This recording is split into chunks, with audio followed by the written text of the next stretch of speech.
भगवान कृष्ण का जीवन कथा बहुत ही प्रेरणादायक और रोमांचक है, जो भारतीय संस्कृति और हिंदू धर्म में महत्वपूर्ण स्थान रखती है। श्री कृष्ण का जीवन विविध रंगों से भरा हुआ है, जिसमें उनके बचपन की लीलाओं से लेकर महाभारत युद्ध तक की गाथाएं शामिल हैं। उनका जन्म द्वापर युग में हुआ था और उनकी गाथा विष्णु के 8वें अवतार के रूप में मानी जाती है। जन्म और प्रारंभिक जीवन। कृष्ण का जन्म मथुरा में कंस के कारागार में हुआ था। उनके माता पिता देवकी और वासुदेव थे। कंस, जो कृष्ण की माता देवकी का भाई था, ने देवकी और वासुदेव को जेल में बंद कर दिया था, क्योंकि उसे यह भविष्यवाणी मिली थी कि देवकी का 8वां पुत्र उसका विनाश करेगा। कृष्ण के जन्म के समय जेल के द्वार अपने आप खुल गए और वासुदेव ने उन्हें यमुना नदी पार कर गोकुल में नंद और यशोदा के घर छोड़ दिया। यशोदा और नंद ने कृष्ण का पालन पोषण किया। बाल लीलाएं। गोकुल में कृष्ण ने अपनी बाल लीलाओं से सभी का मन मोह लिया। वे मक्खन बहुत पसंद करते थे और इसे चुराने के लिए जाने जाते थे, इसलिए उन्हें माखन चोर कहा जाने लगा। उनकी इन लीलाओं से गोकुल की गोपियों को आनंद मिलता था। इसी दौरान उन्होंने कई अद्भुत कार्य किए, जैसे पूतना राक्षसी का वध, कालिया नाग का संहार और गोवर्धन पर्वत को उठाकर गोकुलवासियों की रक्षा करना। इंद्रदेव ने जब गोकुल में वर्षा और बाढ़ मचाई, तब कृष्ण ने गोवर्धन पर्वत अपनी छोटी अंगुली पर उठाकर सभी को शरण दी। रासलीला और गोपियों के साथ प्रेम। कृष्ण का गोपियों के साथ रास और उनकी राधा के साथ प्रेम एक महान प्रेम कथा के रूप में प्रचलित है। कृष्ण की बांसुरी की धुन पर गोपियां मंत्रमुग्ध हो जाती थीं। उनकी इस रासलीला में प्रेम, समर्पण और भक्ति का अनूठा संगम देखने को मिलता है। मथुरा वापसी और कंस का वध। कृष्ण का उद्देश्य केवल गोकुल में लीलाएं करना नहीं था, बल्कि मथुरा जाकर अपने मामा कंस का वध करना भी था। जब कृष्ण बड़े हुए तो उन्होंने मथुरा जाकर कंस का वध कर दिया और अपने माता पिता देवकी और वासुदेव को मुक्त किया। इसके बाद उन्होंने मथुरा का शासन संभाला और वहां के लोगों को न्याय और सुख शांति का अनुभव कराया। द्वारका नगरी का निर्माण। मथुरा पर आक्रमण होने लगा, इसलिए कृष्ण ने यदुवंशियों की रक्षा के लिए समुद्र किनारे एक नई नगरी का निर्माण किया, जिसे द्वारका कहा जाता है। द्वारका एक समृद्ध और सुरक्षित राज्य था, जहां कृष्ण ने अपनी प्रजा को शांति और समृद्धि दी। महाभारत में भूमिका और अर्जुन को गीता उपदेश। कृष्ण ने महाभारत में महत्वपूर्ण भूमिका निभाई। वे पांडवों के मित्र, मार्गदर्शक और रक्षक थे। अर्जुन को कुरुक्षेत्र के युद्ध में उन्होंने गीता का उपदेश दिया, जिसमें कर्म, धर्म और योग का अद्भुत ज्ञान है। श्रीमद् भगवद गीता में उनके उपदेश आज भी जीवन जीने का सही मार्ग दिखाते हैं। गीता में कृष्ण ने कर्म करो, फल की चिंता मत करो का संदेश दिया, जो कि आज भी मानवता के लिए प्रेरणा का स्रोत है। कृष्ण का अंत और मोक्ष। महाभारत युद्ध के बाद कृष्ण द्वारका लौटे, लेकिन उनके वंश में आपसी संघर्ष शुरू हो गए। इसी संघर्ष के कारण यदुवंश का नाश हो गया। कृष्ण ने जब देखा कि उनका धरती पर काम समाप्त हो गया है, तो वे जंगल में ध्यानमग्न हो गए।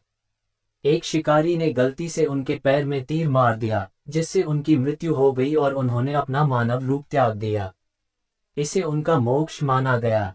उपसंहार। कृष्ण का जीवन सत्य, धर्म और भक्ति की शिक्षा देता है। उनके जीवन में प्रेम, करुणा, बलिदान और कर्तव्य का अद्भुत संगम है। उनकी गाथा हमें यह सिखाती है कि सच्चा प्रेम और धर्म का पालन ही मानव जीवन का सही उद्देश्य है। भगवान श्री कृष्ण ने अपने जीवन में कई महत्वपूर्ण बलिदान किए, जिनका उद्देश्य धर्म की स्थापना, अन्याय का नाश और भक्तों का कल्याण था। उनके बलिदान उनके कर्म, निस्वार्थता और प्रेम की प्रतीक हैं। यहाँ कुछ प्रमुख बलिदानों का वर्णन किया गया है। 1. माता पिता का त्याग और गोकुल में रहना। कृष्ण जन्म के तुरंत बाद ही अपने माता पिता देवकी और वासुदेव को छोड़कर गोकुल में नंद और यशोदा के पास रहे। वे जानते थे कि यदि वे मथुरा में रहे तो कंस उनके माता पिता को और ज्यादा प्रताड़ित करेगा। इसलिए उन्होंने अपना प्रारंभिक जीवन अपने माता पिता से दूर बिताया और गोकुल में यशोदा और नंद के संरक्षण में पले बढ़े। भगवान श्री कृष्ण ने अपने जीवन में कई व्यक्तियों और समूहों का साथ दिया, जिनका उद्देश्य धर्म की स्थापना और सत्य की रक्षा करना था। उनके साथ देने से उन लोगों को मार्गदर्शन, सहायता और प्रेरणा मिली।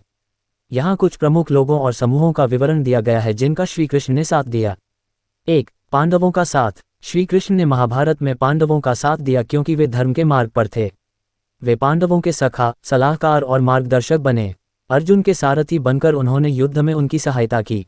उन्होंने अर्जुन को भगवद गीता का उपदेश दिया, जो पांडवों को धर्म और साहस के मार्ग पर चलने के लिए प्रेरित करता है। 2. द्रौपदी का साथ। द्रौपदी का चीरहरण जब कौरव सभा में हो रहा था, तब श्री कृष्ण ने उसकी रक्षा की और उसका मान रखा। उन्होंने द्रौपदी को वस्त्र प्रदान कर उसका अपमान होने से बचाया। द्रौपदी ने उन्हें भाई और सखा मानकर अपनी रक्षा का आह्वान किया था और कृष्ण ने उसकी लाज बचाई। 3. विदुर का साथ। श्री कृष्ण ने सदैव धर्मात्मा विदुर का साथ दिया और उनके विचारों का समर्थन किया। वे विदुर के धर्मपरायणता और सच्चाई को समझते थे।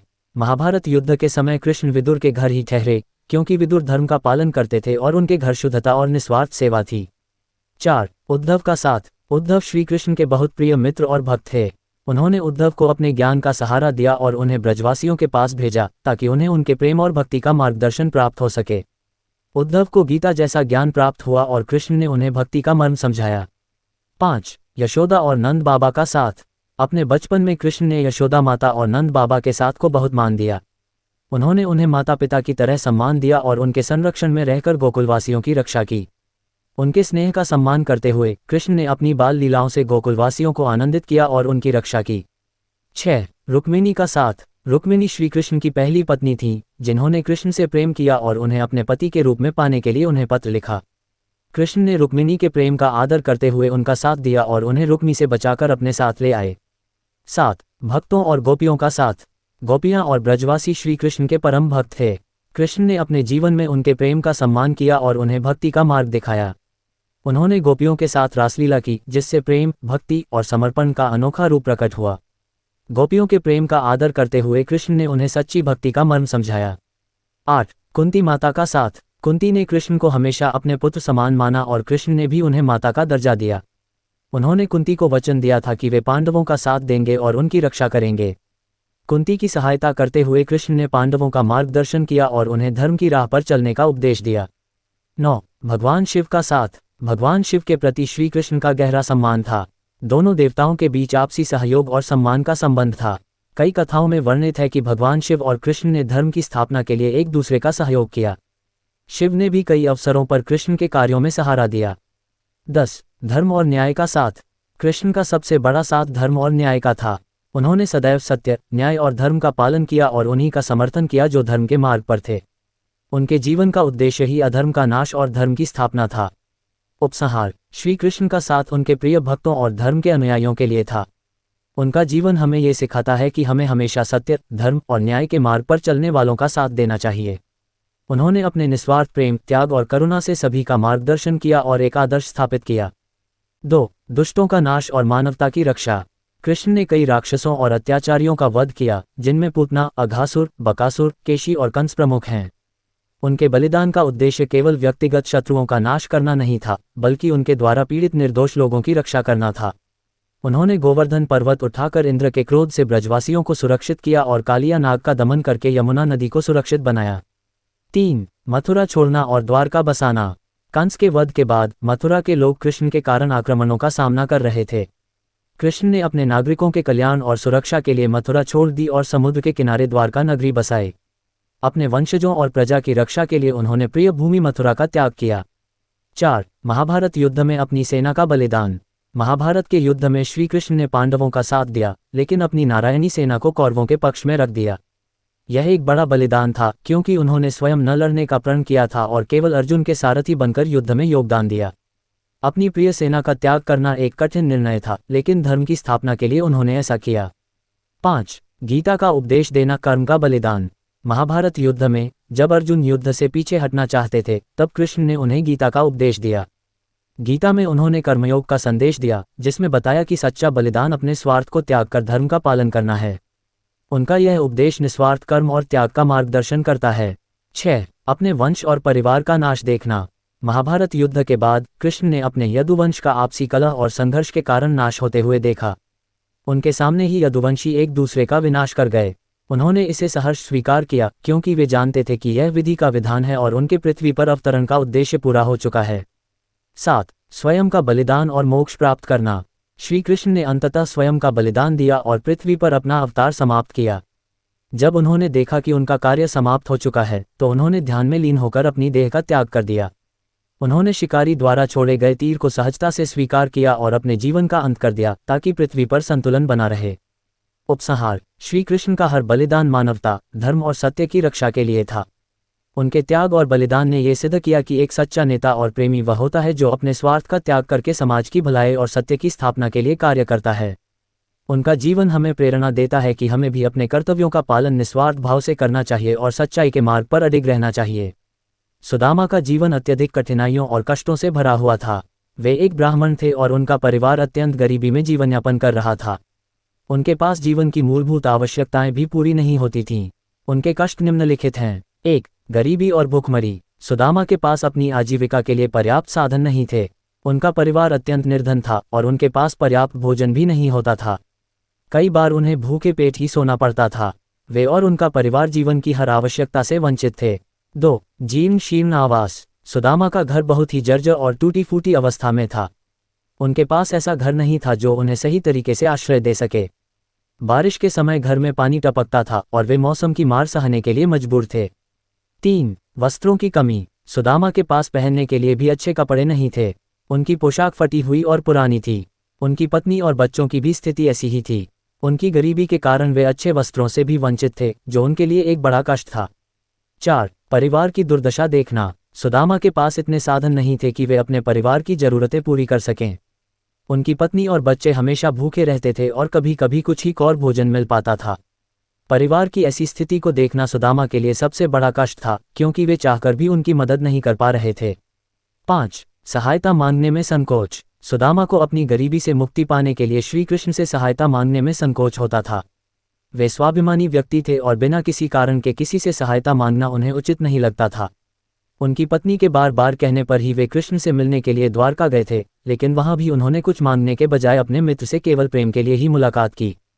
6. शारीरिक और मानसिक कष्ट। सुदामा की गरीबी और कठिनाइयां उन्हें शारीरिक और मानसिक रूप से भी कमजोर बना रही थीं। गरीबी के कारण उनका शरीर भी दुर्बल हो गया था। अत्यधिक कष्टों और अभावों का सामना करने के कारण उनका मन भी उदास रहता था। 7. दूसरों का उपहास सहना। उनकी गरीबी और साधारण जीवन के कारण समाज के कुछ लोग उनका उपहास करते थे। समाज में उन्हें एक गरीब व्यक्ति के रूप में देखा जाता था और यह उनके लिए एक मानसिक कष्ट का कारण था। उपसंहार: सुदामा के जीवन में ये कष्ट उनकी भक्ति और निस्वार्थता को दर्शाते हैं। वे एक ऐसे व्यक्ति थे जो कठिनाइयों के बावजूद ईश्वर पर अटूट विश्वास रखते थे और कभी भी अपनी परिस्थिति के लिए शिकायत नहीं की। उनकी सच्ची मित्रता और प्रेम के कारण ही श्री कृष्ण ने उनकी सहायता की और उनके जीवन की कठिनाइयों को दूर किया। सुदामा की कहानी हमें सिखाती है कि सच्ची भक्ति और मित्रता का फल अवश्य मिलता है।